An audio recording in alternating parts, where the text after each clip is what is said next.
Now, the most commonly used terms are, of course, which are associated with conversation analysis. They are conversation, starting with conversation management.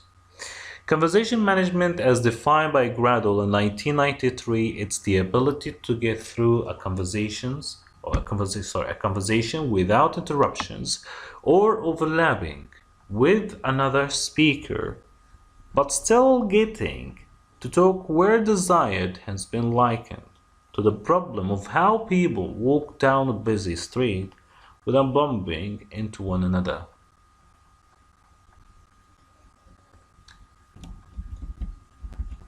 The second term will be conversational or conversation traffic rules. Traffic rules is a metaphoric term used to refer to conversation management and extended to care for different aspects of conversation as the following. So we have the traffic lights on the left side, and we have the meaning in conversation on the right side. So the first one, flow of traffic would mean flow of conversation. Traffic accidents would mean conversation accidents, such as interruptions and overlapping. Traffic lights and signs would mean turn signals. Traffic jams would mean sterile verbal exchanges, عقيم. Traffic hold would mean breakdown in the flow of talk. Third term will be overlaps. Remember, overlaps and interruptions, they're quite the same, but there are differences. Overlaps occur quite commonly in conversations due to the fact that a speaker may, for one reason or another, wrongly anticipate the arrival of a transition relevance place, TRP.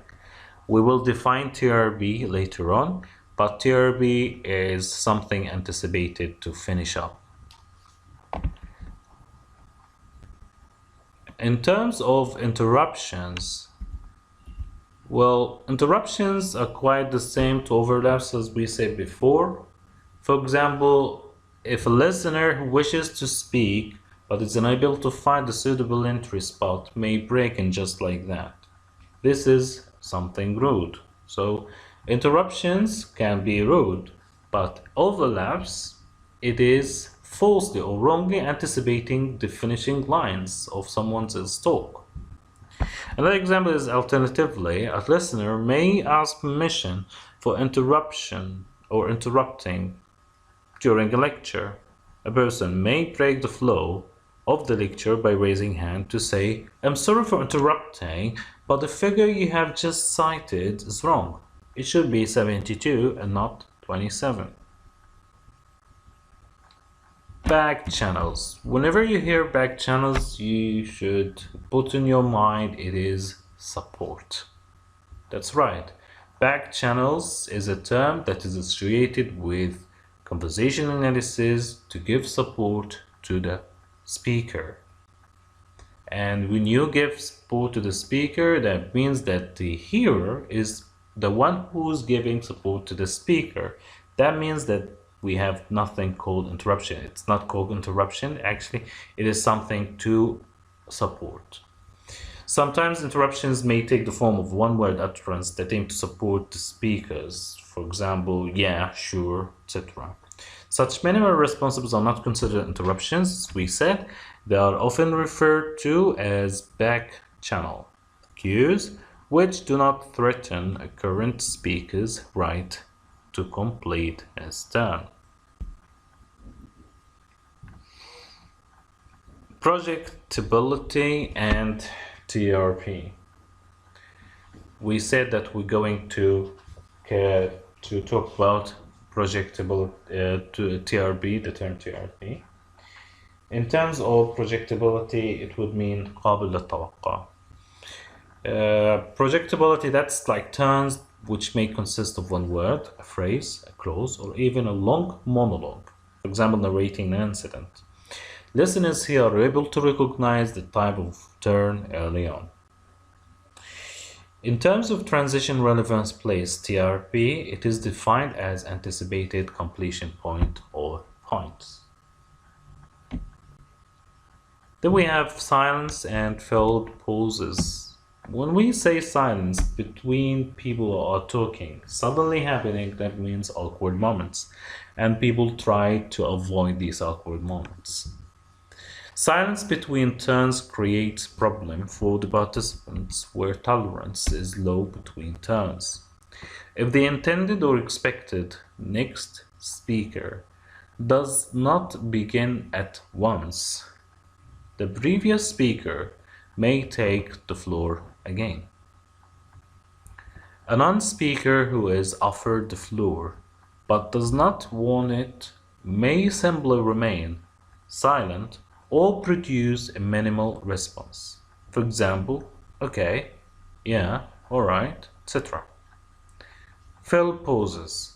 Fill pauses aim to protect the speaker from interruption for a short while. For example, you're out of words, you want to say something and you're out of words, but you want to say it, maybe you forget it, but you don't want to leave a pause which might be awkward, as we said before.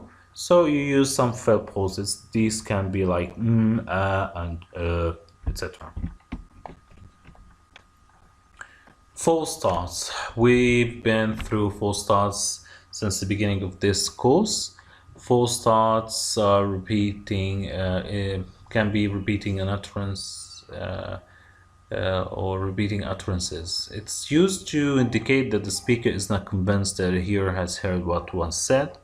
It's used to capture the attention of the hearer, and in terms of politicians, they repeat it to repeat what they say to ensure nothing is lost from their message. Okay. Units and functions now. Utterances are not grammatical units, but functional ones. Why? We've discussed it since the beginning of this course. You can write this question and just answer it yourself. Communicative functions are expressed by the following types of sentences. We have declarative sentences, which are used to state, to inform. Interrogative sentences, which are used to ask, to inquire. Imperative sentences, which are used to order, to request. Exclamative sentences, which are used to express surprise, shock, delight, etc.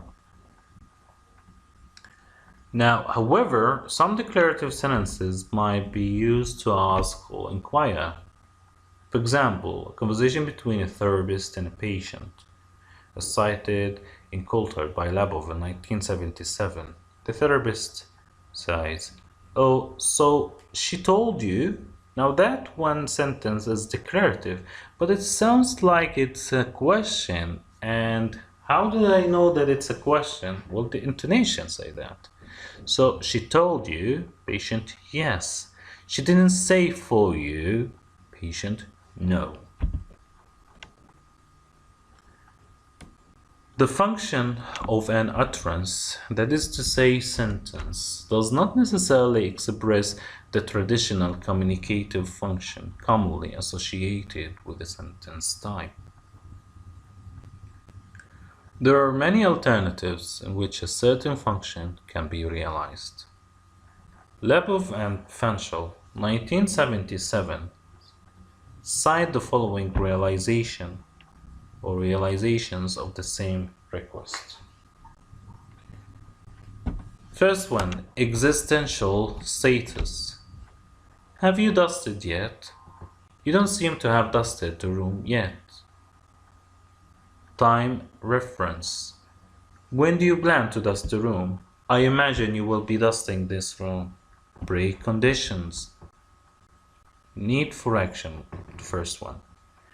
Don't you think the dust is pretty thick?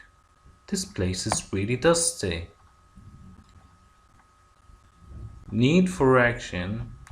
Don't you think the dust is pretty thick? This place is really dusty. Need for the request. Are you planning to dust this room? I don't have to remind you to dust this room. Ability. Can you grab a dust rag and just dust around? You have time enough to dust before you go. Willingness. Would you mind dusting around? I'm sure you wouldn't mind picking up a dust rag and just dusting around. Obligation. Isn't it your turn to dust? You ought to do your part in keeping this place clean. Right. Didn't you ask me to remind you to dust this place? I am supposed to look after this place but not do all the work. Then we have shared knowledge, or what is called mutual knowledge. Mutual knowledge between speaker and hearer is a necessary condition for a successful conversation. Background knowledge is another type of knowledge that is necessary for successful communication in addition to mutual knowledge. Encyclopedia is what is often referred to the background knowledge. This knowledge subsumes knowledge of the language, formal system, knowledge of conversation, rules, norms, and conventions, and knowledge of social rules, conventions, etc.